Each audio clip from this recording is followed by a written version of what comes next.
Welcome back to the collaboration with Inside Social Work and Becoming an AMHSW, the podcast with me, Ashton Hayes, and with Marie Vakakis. So that's me. That is you, sorry. I should have thrown to you. In our last episode, we talked about becoming a social worker and each of our journeys. And today we're going to talk about what we're doing now. So, Marie, what is it that you're actually working on now? What does your work look like? Yeah, so it was very interesting to think about my social work journey, and now it feels almost very distinct of because I became an AMHSW the same time I sort of started a business. Mm-hmm. So it feels like very two separate careers almost. So I run a group private practice called the Therapy Hub in Melbourne, and we offer obviously face-to-face and online therapy. We have a special interest in working with young people, young adults, and then there's a few family therapists and couples therapists. So that's sort of, if you heard the previous episode around sort of moving into that family work, you'll understand why that's an interest of mine and finding other family therapists to come on board. So we do a lot of work with the system as well. And then I have my own, personal brand, so Marie Vakakis, and through that I run trainings and workshops. So I go into organisations and do reflective practice groups or group supervision. Mm-hmm. I run workshops like mental health first aid, both youth and adults, and tuning into teens, so parenting program. And then I have my own parenting program called Connected Teens, which combines a bit of Bowen family therapy, a bit of Bowen family systems therapy with acceptance and commitment therapy. So really looking at supporting parents during that particularly tricky age of child to adolescence. That's where I find the most interesting bit to work in. So yesterday the last episode when I was talking about moving into working with adolescents and then parents, that high school age was my sweet spot. Mm-hmm. And that's also where I found parents struggled the most with individuation and autonomy and what it evoked for them.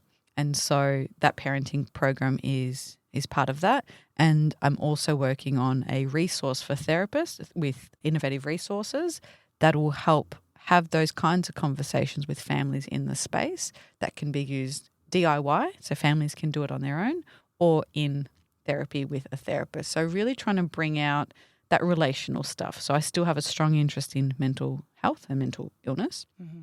And I use a lot of EMDR, especially EMDR intensives. I love those. And the family work is around how people respond to distress, how they connect with each other, all of those things that we know shapes our mental health and influences our mental health. So that's all the stuff that I do. It crosses over between the two brands. And then there's the Inside Social Work podcast, which is for other therapists. And then through that, I talk about some of the training that I run for therapists. So I have some on-demand, a mixture of on-demand and live, and all the live trainings go to on-demand for therapists or social workers starting out, or even experienced ones who are trying to learn some new things. And then the podcast, This Complex Life, which talks about love, sex and relationships and all those messy, complex things. So there's I have a strong interest in education and teaching people about what we might know or we might have learned that seems to kind of be hidden behind, not a paywall, but I don't know. We just think everyone should know it and we think they do and sometimes they don't. So that's sort of my ramble of what I'm working on now. So in the last episode, you spoke about going into a teaching space in terms of teaching English. So that not only that desire to learn, but that desire to share information seems really strong. I'd never thought of that before. Yeah, I suppose so. I just wonder how early into your going into that AMHSW and private practice space did you start to feel like I really want to incorporate training and education, that kind of thing? It started before, actually. So when I was working in schools and I did my mental health first aid instructor training, I then started running them on weekends. So I would very pre-COVID, pre-lockdown, Zoom and all of that, would literally print out a flyer, and I've got some of the daggiest logos and old flyers that was so bad. And I would print out a flyer, stick it around a few places, create an event on Eventbrite, hire the cheapest local hall I could and lug over plastic tables and chairs and a projector and run a training.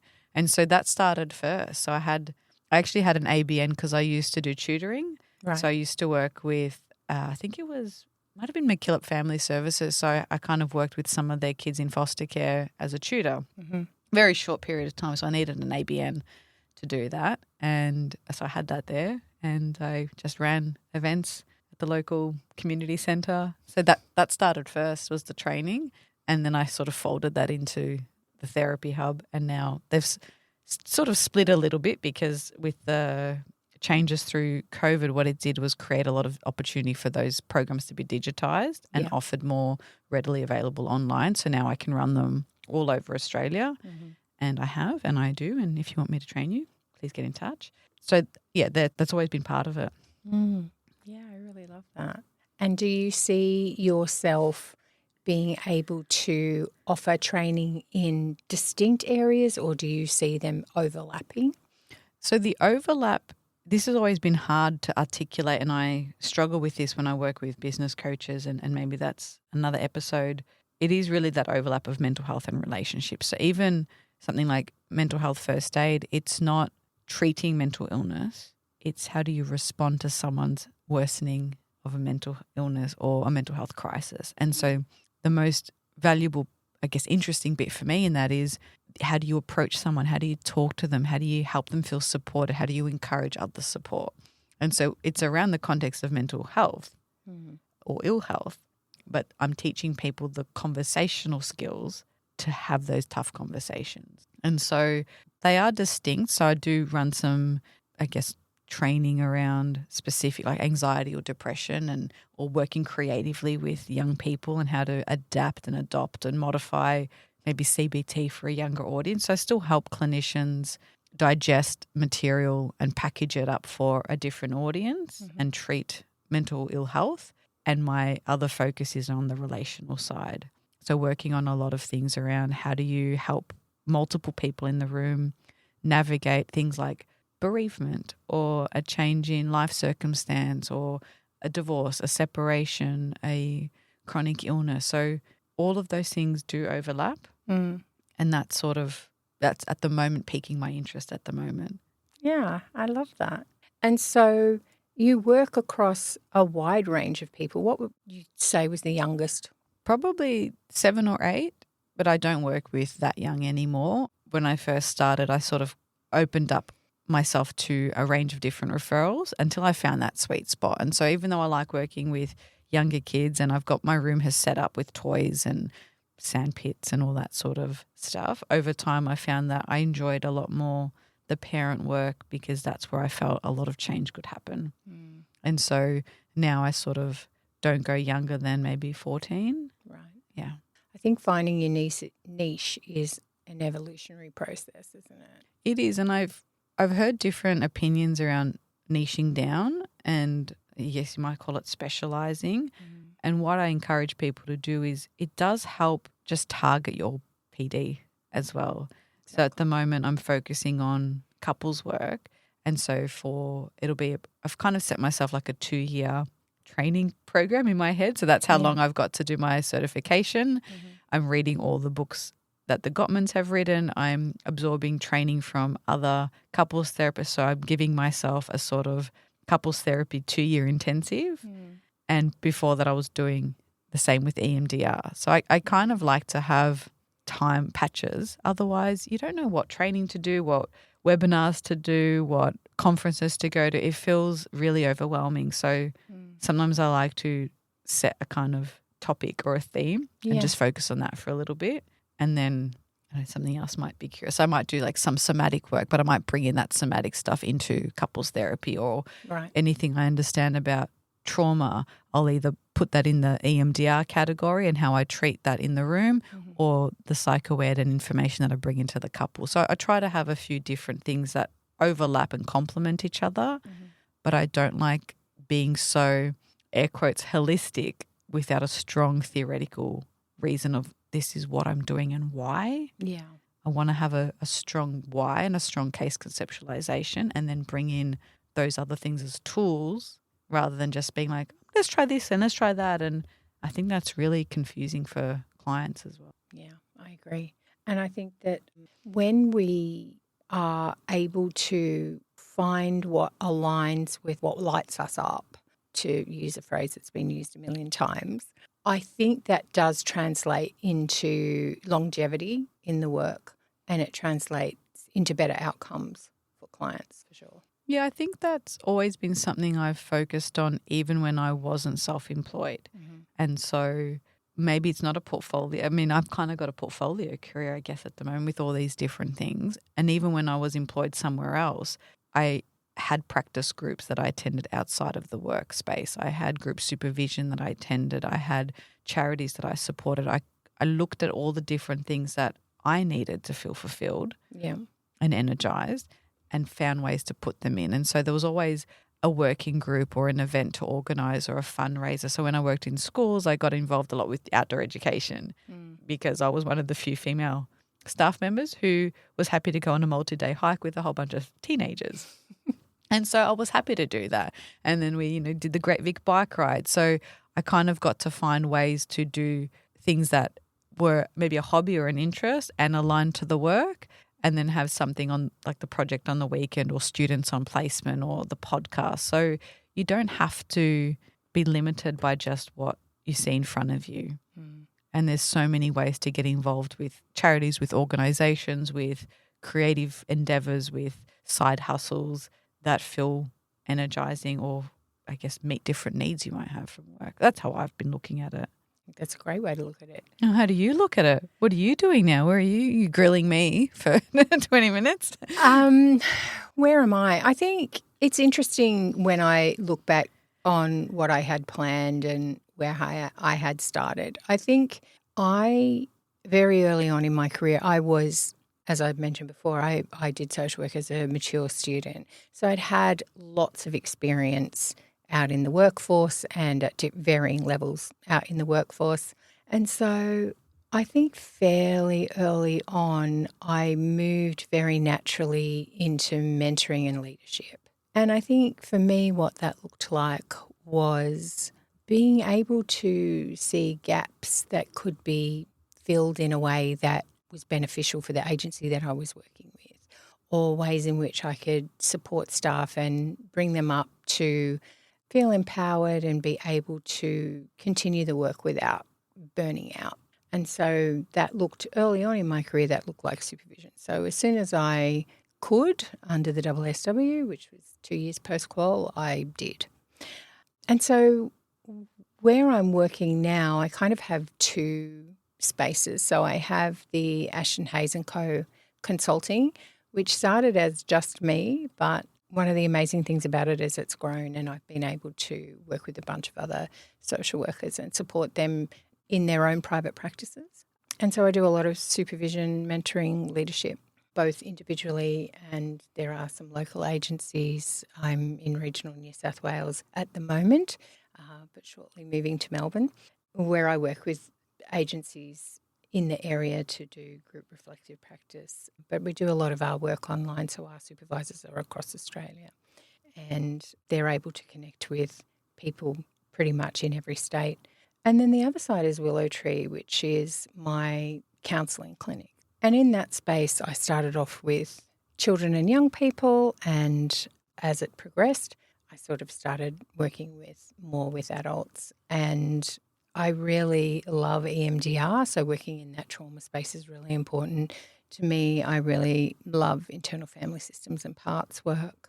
And can I ask, so a lot of people, when they hear us talk, they kind of think, okay, well, but how do you do this? So how did you choose a modality, or like how did you get started in the therapy bit? So leadership was sort of a bit of a known entity and a known structure. Sure.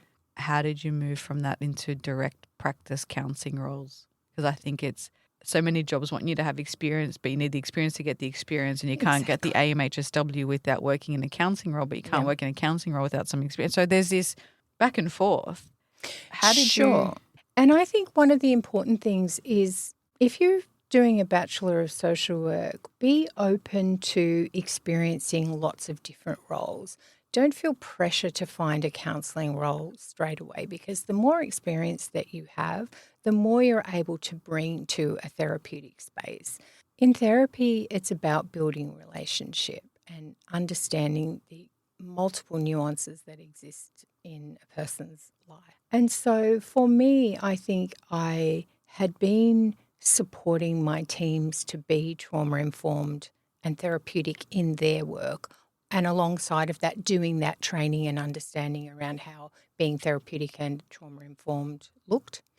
And so when I decided to go into the therapy space, it's funny how we make connections throughout our career. So a few years before, when I had been running an intensive family support service, we'd had an in-service from a provider, a local provider, and I had just loved the way that they worked and the work that they were doing, which was working with survivors of sexual assault.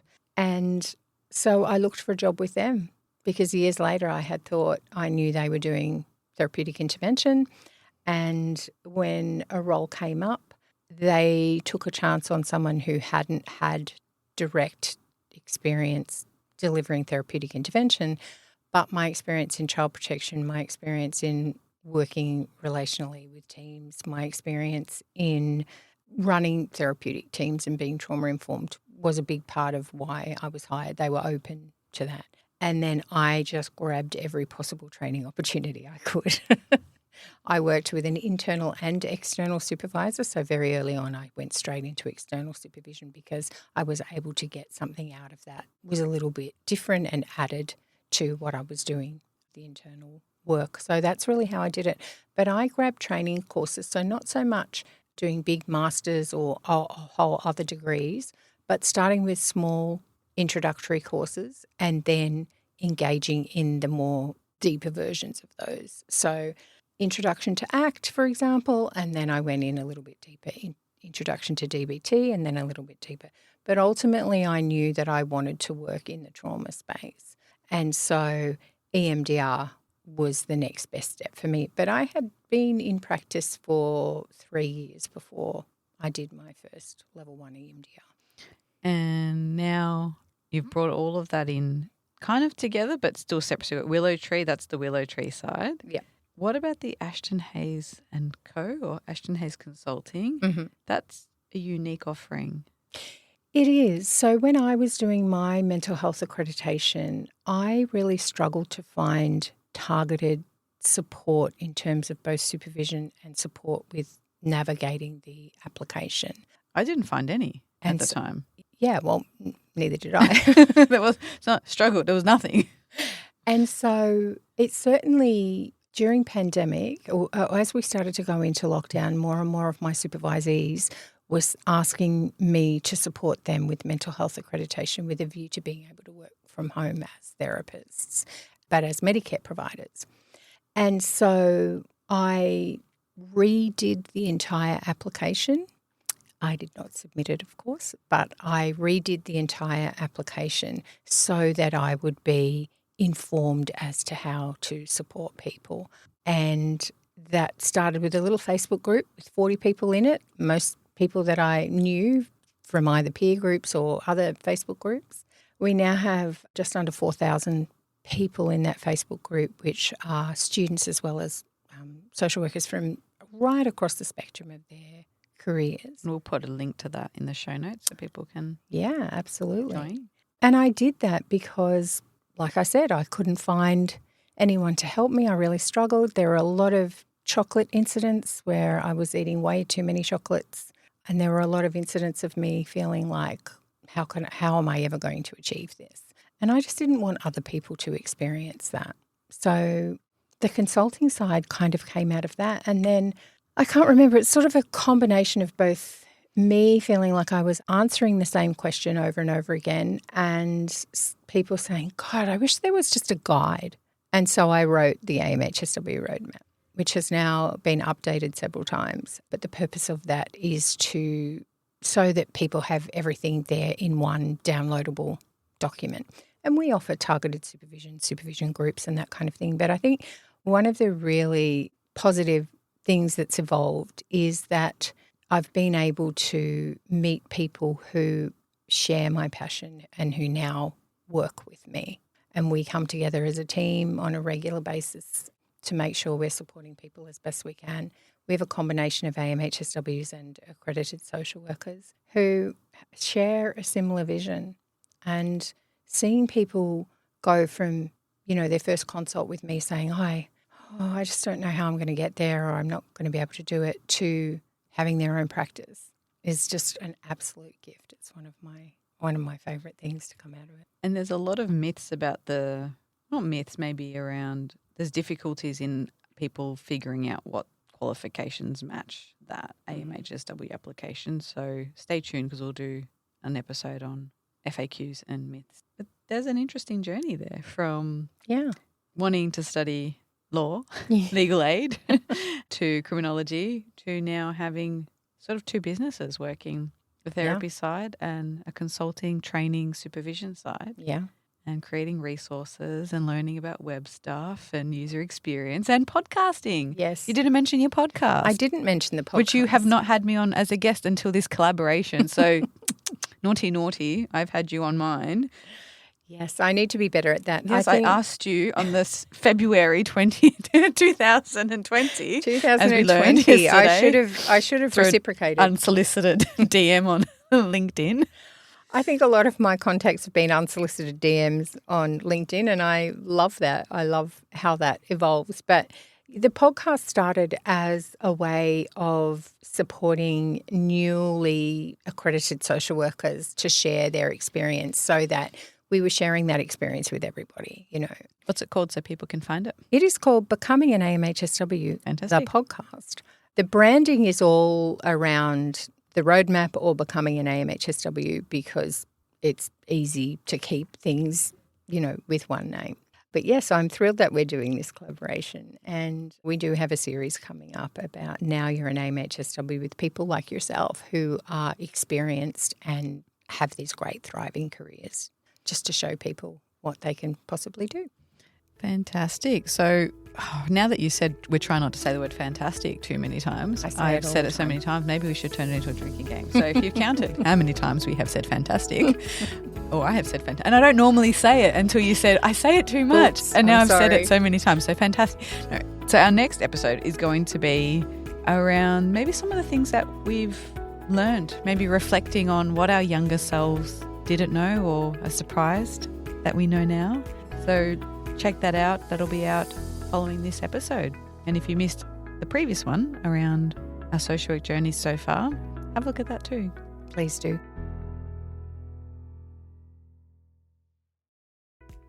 Are you feeling stuck in your social work career, wondering if you're even on the right path?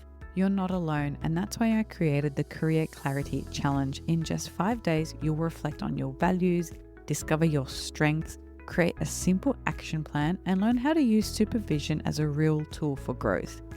By the end of this challenge, you'll feel clearer about what matters, more confident in your strengths, and ready to take your next step. Sign up today. It's free, it's practical, and it could be the reset you've been waiting for. Just head to the show notes to join the Career Clarity Challenge now.